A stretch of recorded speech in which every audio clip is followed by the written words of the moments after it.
سورہ علق سب سے پہلے سورہ قلم سے پہلے نازل، اس کے بعد سورہ قلم ہے۔ ربط پہلے توحید کا بیان تھا، تو اب تحزیز دعوت قرآن پر، قرآن آگے پھیلاؤ تاکہ لوگ توحید کو سیکھے۔ نمبر 2، پہلے توحید کا ذکر، اب جو منع کرتا ہے ان کے لیے ڈانٹ ہے، جیسے ابو جہل منع کرتا ہے۔ 3، پہلے انبیاء کا ذکر پہلے سورت میں 3 زیتون میں، اس میں آپ علیہ السلام کے محنت کا ذکر۔ سورت کا دعوت ترغیب ہے قراءت قرآن کے طرف، ہم نے اس لیے اتارا کہ یہ پڑھنے کے لیے ہے، سمجھنے کے لیے، اگرچہ منع کرنے والے منع کرے، آپ بیان کرو۔ تو آیات 1 میں، 3 میں، 19 میں یہ ذکر ہے۔ 7 رد ہے شرک بالعبادت پر، عبادت میں اللہ کے ساتھ کوئی شریک نہیں۔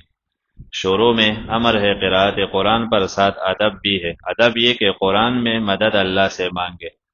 اقرا پڑھیے اپنے رب کے نام کے ساتھ جس نے خلق بنایا انسان کو من علق، خون کے لوتڑی سے۔ نطفہ نہ کہا نا یہاں، کیوں؟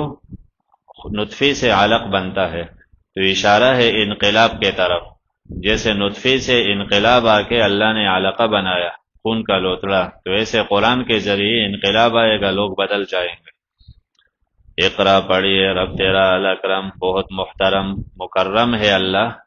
اکرم یعنی سخی، کہ وہ بخشتا ہے۔ آپ قرآن پڑھے، لوگ آئے تاکہ اللہ لوگوں کو بخشے،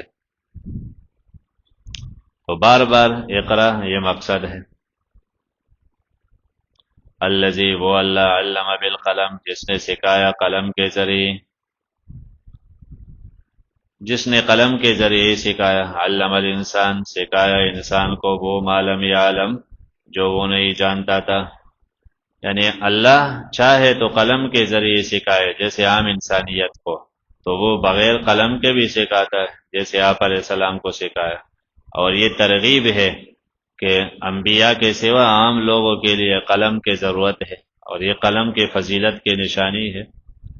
ہرگز نہیں، یقیناً انسان لیطغی، سرکشی کرنے لگتا ہے، ارآہ، جب دیکھتا، وجہ سرکشی کا اس بنا پر کہ دیکھتا ہے اپنے آپ کو، استغنا، بے پرواہ، بے نیاز دیکھتا ہے، مجھے کسی کا ضرورت نہیں، تو استغنا سرکشی کے اسباب میں سے ہے۔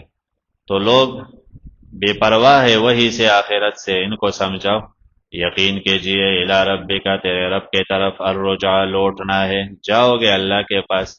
ارأیت الذی ینہا، کہ آپ نے دیکھا اس بندے کو، ینہا جو منع کرتا ہے، عبدن ہمارا بندہ، اذا صلی، جب نماز پڑھے۔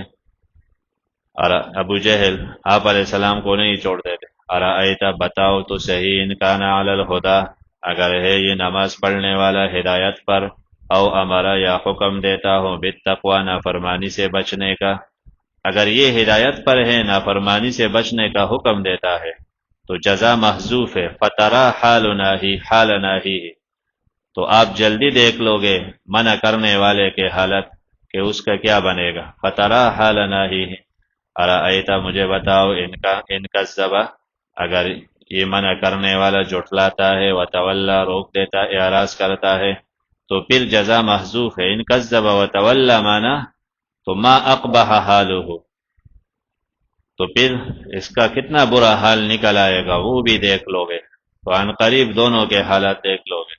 علم یعلم، کیا یہ جانتا نہیں کہ اللہ دیکھ رہا ہے؟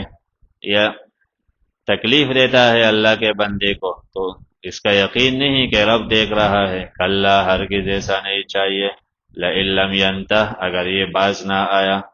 کتنا مہربان ہے اللہ کہ ابو جہل نبی کو تکلیف دیتا ہے، اور اللہ پھر کہتا ہے اگر یہ باز آیا تو صحیح، جب تک زندگی ہے، اگر باز نہ آیا تو لنسفعا بالناصیہ، ہم اس کو پکڑیں گے، بالناصیہ، پیشانی کے بال سے، پیشانی کے بال سے پکڑ کر گھسیٹیں گے۔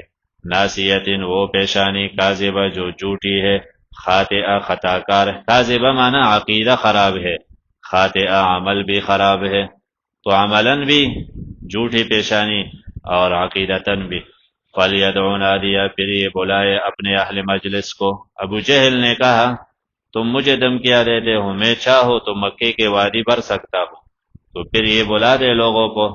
اپنے لوگوں کو، جرگے کو، قوم ہے جتنے ہیں، سندعو الزبانیہ، ہم بھی بلائیں گے زبانیہ مانا عذاب کے فرشتوں کو، کلا انسان کو ایسے حرکت نہیں کرنی چاہیے، لا تطیعہ، آخر میں 3 آداب ہے، اس پہ عمل کرے، لا تطیعہ، ان کے باتیں نہ مان، کسی کافر کے بات نہ مان، پیروی نہ کرو ان کا، نمبر 2 سجدہ کر، نمبر 3 وقت قریب اللہ کے قربت حاصل کیجئے،